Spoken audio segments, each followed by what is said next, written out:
안녕하세요, 여러분. 우리가 매달 월급 통장 챙기잖아요. 근데 그것만큼, 아니 어쩌면 더 중요한 게 바로 은퇴 후에 받을 미래의 월급, 바로 연금이죠. 그런데 말이죠. 2026년부터 이 미래 월급 통장에 정말 큰 변화가 생긴다고 합니다. 그래서 오늘 이 복잡한 공적연금이랑 건강보험의 새로운 규칙들 제가 하나하나 알기 쉽게 싹 다 파헤쳐 드릴게요. 아마 마음 한켠에는 다들 이런 걱정 있으실 거예요.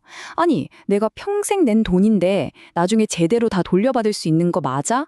혹시 막상 받을 때 되니까 돈이 줄어드는 건 아니야? 이런 불안감 다들 있으시죠? 오늘 제가 그 궁금증 그리고 그 불안감까지 속 시원하게 싹 다 풀어드리겠습니다. 자, 오늘 우리가 살펴볼 내용들입니다. 2026년에 사회안전망이 어떻게 바뀌는지부터 시작해서요. 국민연금이 과연 더 내고 더 받는 구조가 맞는지, 그리고 연금이랑 건강보험 사이에 숨겨진 연결고리는 뭔지, 또 다른 기둥인 기초연금까지 보고 마지막으로 그래서 내 은퇴 계획은 어떻게 해야 하나까지 쭉 훑어보겠습니다. 따라오시죠? 자, 그럼 첫 번째 주제부터 바로 들어가 보죠. 2026년 우리의 사회 안전망이 어떻게 바뀔까요?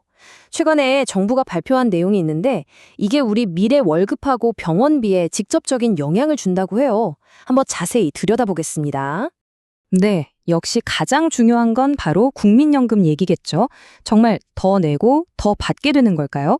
다들 아시다시피 국민연금이라는 게 우리가 한창 일할 때 보험료를 차곡차곡 쌓아뒀다가 나중에 소득이 끊겼을 때 안정적으로 생활할 수 있게 해주는 뭐랄까 우리 노후의 가장 든든한 버팀목이잖아요.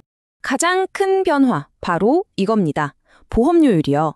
지금은 우리가 소득의 9.5%를 내고 있잖아요. 이게 매년 0.5%씩 야금야금 올라서 2033년이 되면 최종적으로 13%까지 올라간다는 계획입니다. 물론 장기적으로 기금을 안정시키기 위한 거라고는 하죠. 자, 그런데 보험료만 오른다고 하면 너무 서운하잖아요. 다행히 좋은 소식도 있습니다. 당장 올해부터 적용되는 건데요. 우리가 받는 연금액이 2.1% 올랐다는 사실. 이게 뭐냐면 작년에 물가가 오른 만큼 연금액도 올려줘서 내 돈의 가치가 떨어지지 않게 지켜주겠다. 바로 이런 뜻입니다. 이게 실제로 얼마나 오르는 건지 딱 와닿게 보여드릴게요. 예를 들어서 작년에 매달 167만 원을 연금으로 받으셨던 분이 계시다면 올해부터는 매달 약 3만 5천 원이 더 들어와서 170만 5천 원 정도를 받게 되는 거죠. 3만 5천 원이면 그래도 꽤 쏠쏠하죠? 자, 그런데 여기서부터가 진짜 중요합니다. 잘 들어보세요. 연금이 오르는 거 당연히 좋은 일이죠.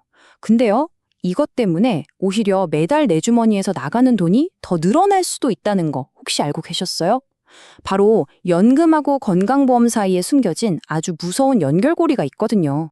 바로 이 숫자, 2천만 원. 이 숫자는 오늘 내용 중에 제일 중요하니까 꼭꼭 기억해 두셔야 합니다. 왜냐? 연금을 포함해서 내 모든 1년 소득을 합쳤을 때 이 2천만 원을 넘어가게 되면 내 건강보험 자격에 정말 어마어마한 변화가 생깁니다. 자, 이게 어떤 시나리오냐면요. 한번 보세요. 첫 번째, 연금이 올라서 내 연소득이 2천만 원을 딱 넘어버렸어요. 그럼 두 번째, 직장 다니는 자녀 위태 피부양자로 등록되어 있었다면 그 자격이 그냥 박탈됩니다. 여기서 끝이 아니에요.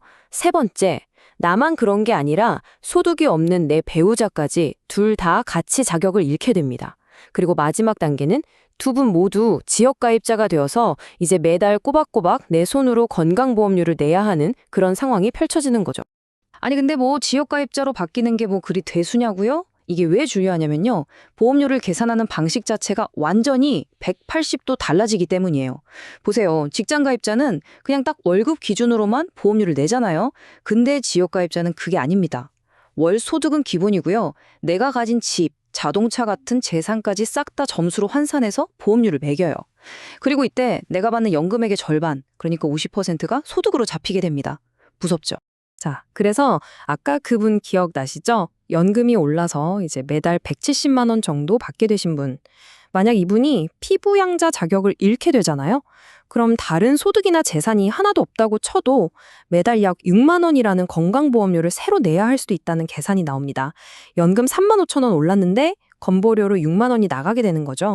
자, 그럼 이번에는 또 하나의 중요한 노후 소득원이죠. 바로 기초연금 얘기를 좀 해볼게요. 이 기초연금은 국민연금하고는 완전히 다른 건데요. 소득이나 재산이 좀 적으신 어르신들의 생활을 돕기 위해서 나라에서 따로 드리는 돈이라고 생각하시면 쉽습니다.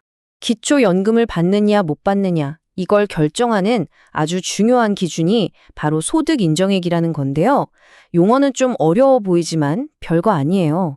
쉽게 말해서 내 주머니에 한 달에 들어오는 돈에다가 내가 가진 재산을 돈으로 환산한 값을 합친 거예요. 말하자면 나의 경제력 점수 같은 거죠. 이 점수가 일정 기준보다 낮아야만 기초연금을 받을 수 있습니다. 올해 2024년 기준으로 한번 볼까요? 혼자 사시는 단독 가구는 소득 인정액이 247만 원보다 적으면 한 달에 최대 약 35만 원을 받으실 수 있고요. 부부가 함께 사시는 경우에는 395만 원 이하면 최대 약 56만 원까지 받으실 수 있습니다. 물론 이 기준은 매년 물가에 따라서 조금씩 바뀌고요. 자, 지금까지 좀 복잡한 이야기들을 쭉 해봤는데요. 그럼 이 모든 걸 바탕으로 그래서 도대체 내 은퇴 계획 어떻게 해야 하는 건데 이 질문에 대한 답을 찾아봐야겠죠. 핵심만 딱딱 짚어보겠습니다. 오늘 내용이 많아서 헷갈리실 수도 있는데 다른 건 다 잊어버리셔도 이 네 가지는 머릿속에 꼭 저장해 두세요. 첫째, 국민연금 보험료는 앞으로 계속 오른다. 13%까지. 둘째, 연금을 많이 받아서 연소득 2천만 원을 넘기면 건강보험 피부양자에서 탈락할 수 있다. 셋째, 그렇게 되면 내 재산까지 탈탈 털어서 보험료를 내는 지역가입자가 된다. 마지막 넷째, 기초연금은 모두에게 주는 게 아니라 소득 하위 70% 어르신들만을 위한 안전망이라는 거 아시겠죠?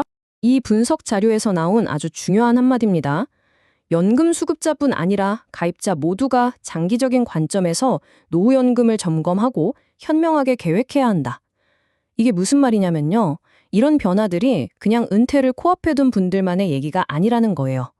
바로 지금 열심히 연금을 내고 있는 우리 모두가 아주 긴 호흡으로 내 노후 계획을 다시 한번 들여다보고 똑똑하게 준비한다는 거죠. 그래서 제가 마지막으로 여러분께 이 질문을 꼭 드리고 싶습니다. 여러분의 은퇴 계획, 오늘 우리가 함께 살펴본 이런 변화들에 정말로 준비가 되어 있으신가요? 그냥 막연하게 생각만 하지 마시고 이번 기회에 딱 시간을 내서 나의 소중한 미래 월급 통장을 한번 꼼꼼하게 다시 점검해 보시는 건 어떨까요?